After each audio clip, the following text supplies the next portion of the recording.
So my first question for you is, Ed, his character Lionel comes off as a freak show, but he did say that he felt like his character came off as someone who was trying to untangle the threads and come up above this chaotic world.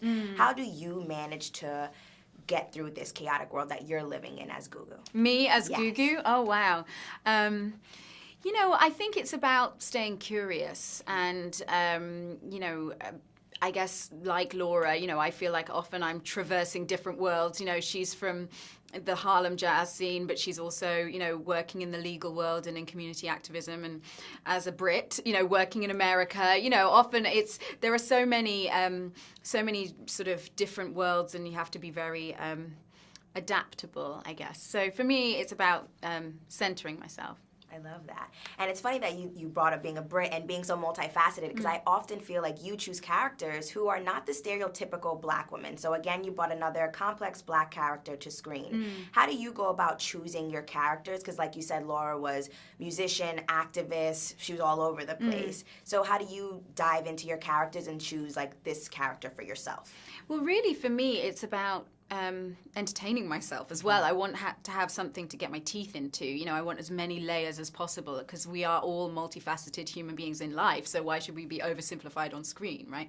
So, so for me, you know, and luckily, you know, Edward created this character. She wasn't in the novel, so we had some liberty to be able to really, you know, flesh out and make her a bit more progressive than maybe women, and certainly women of color, are often depicted in the 50s.